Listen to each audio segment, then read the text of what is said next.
Everything in our life is controlled by 3 decisions. I think one of the most powerful things we can do to serve you is have you become clear of what the controlling force is that's controlling the quality of your life. And you and I both know it's not the amount of money in your pocket, it's not who you know, it's not even what you've been through. It's really the decisions you make moment to moment. Do something different the next 90 days than you did the last 90 days, like picking up the books to read. Do something different, like the new health relationship with your family, whatever it is, doesn't matter how small it is. You'll start doing different things with the same circumstances. Since we cannot change the circumstances, we can change ourselves. We can change what we do. You got to get a little bit more intense about your life, about your business. You got to stop being so dadgum casual. You got to get in the game. If you're going to play the game, let's play to win it. Let's play to max it out. Let's play to 10x it. I want you shaking. I want you feeling it. I want your intensity level to go up. Because it's decisions we make that chase that best version of us every second, every day. That every day alters the direction of the course of our life. Where your focus goes, your energy flows. I need us to look at all the possibilities, all of the potential, and I need us to go for it every single day.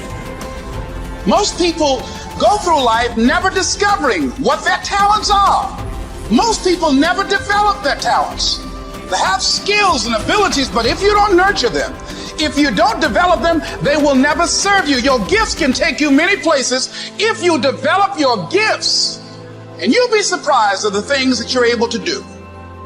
When you learn how to block things out, when you learn how to keep thine eyes single, learning how to concentrate, learning how to focus in, deciding that you're going to focus to develop your skills, you'll be surprised at the ideas that will come to you, of the people that you'll be able to attract, of the opportunities that you'll be able to see. You'll begin to see things that have been standing there looking you in the face saying, I can't believe this has been here all this time.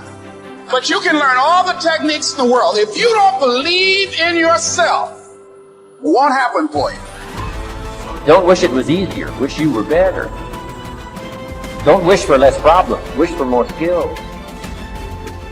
Start working on yourself, making these personal changes. If you'll start working harder on yourself than you do on yourself. Work hard on yourself and develop a great. All of the stuff necessary to become more valuable in the marketplace. I'm telling you, your whole life can explode. Promotion, no problem. Money, no problem. Economics, no problem. Future, no problem. Just go to work on the right thing. Let the miracle of everything that's available work for you. And start working on the inside. Work on your philosophy. Work on your attitude. Work on your personality. Work on all of your abilities. And if you'll start making those personal changes, I'm telling you, everything will change for you.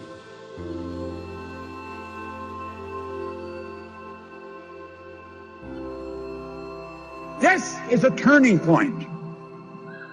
And when you say I'm going to change, just think of this. The change can be huge. Absolutely huge. And the change is permanent. It will never go back. You see, awareness is something you cannot lose. Most of us, when we're thinking of learning, we get hooked up on school stuff. And it's the intellect we're thinking of. Because that's what school focuses on, the intellect. If you get the degree, you've learned it. If you get this, you've learned it. Why are there so many people with degrees come right off their business card that don't know the war's over? They're losing. That's not in the intellect, it's in the awareness. Think of this. A person isn't earning $100,000 a year because they want $100,000 a year. They're earning $100,000 a year because they're not aware of how to earn $100,000 a month.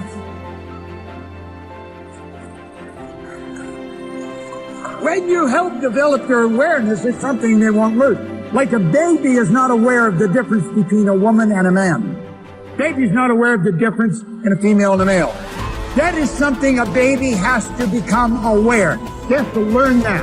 And when the baby develops the awareness, they never lose it. That'll help you understand the difference between awareness and intellect. When you become aware of how your paradigm is controlling you, and then how to change it, there's no end to where you can go or what you can do. None.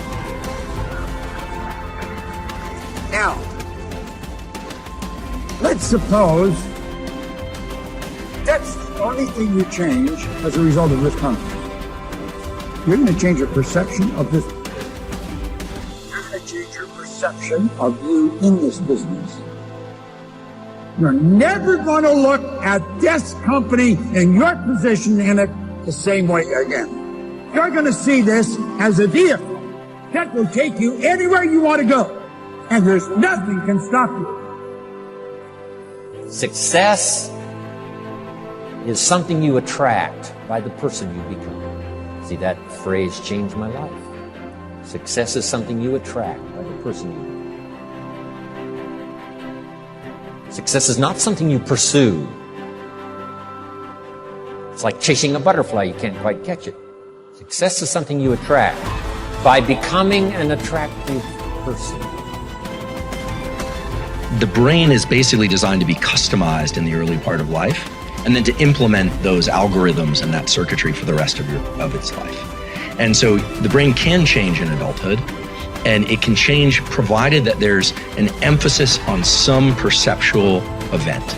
So in other words, if you want to change your brain as an adult, let's say you want to be less anxious, you want to learn a new language, you want to be more functional in some way, presumably.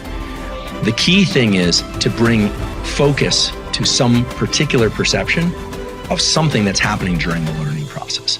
And the reason for that is that there's a neurochemical system involving acetylcholine. And it comes from these two little nuclei down in the base of the brain called nucleus basalis. All day long, you're doing things in a reflexive way.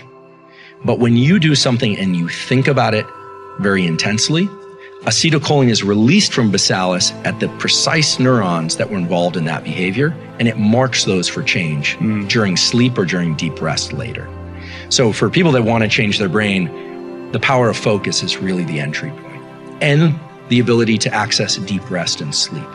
Because most people don't realize this, but neuroplasticity is triggered by intense focus, but neuroplasticity occurs during deep sleep and rest. One of the things that's really important also to think about how the brain works in terms of plasticity and all this stuff is what the brain really wants to do is also pass as much of what it does off to reflexive behavior as possible. So when we're talking about focus, I think it can get a little bit vague, but it might be useful to think about like what exactly is focus and what triggers plasticity. So the brain loves to be able to just do things, pick up coffee cups and drink and walk and talk and do things and not put much energy into it. When we decide to focus, what the brain really does is it switches on a set of circuits that involve the frontal cortex and nucleus basalis and some others, and it's trying to understand duration, how long something's going to last, path, what's going to happen, and outcome, what ultimately is going to happen. So duration, path, and outcome.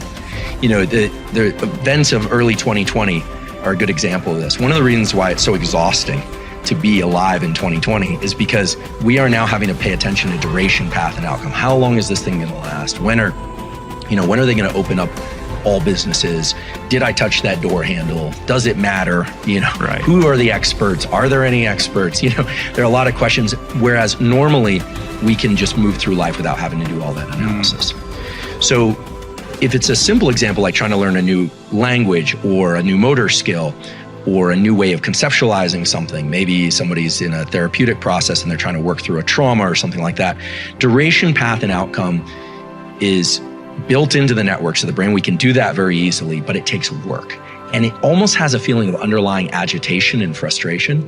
And that's because the circuits that turn on before acetylcholine are of the stress system. So when you or I decide we're going to learn something and really dig in, norepinephrine, which is adrenaline, is secreted in the brainstem and in the body, and it brings about a state of alertness. Then our attention, which is mostly a diffuse light, is brought to a particular duration, path, and outcome analysis. This would be thinking about what somebody is saying. What are they really trying to say? A hard passage of reading, a hard, set of math problems, a challenging physical workout. When you do that, these two systems have to work very hard, and the adult brain doesn't really want to change the algorithms it learned in childhood. But if you do those two things, you have alertness and focus. The acetylcholine and the norepinephrine converge to mark those synapses for change.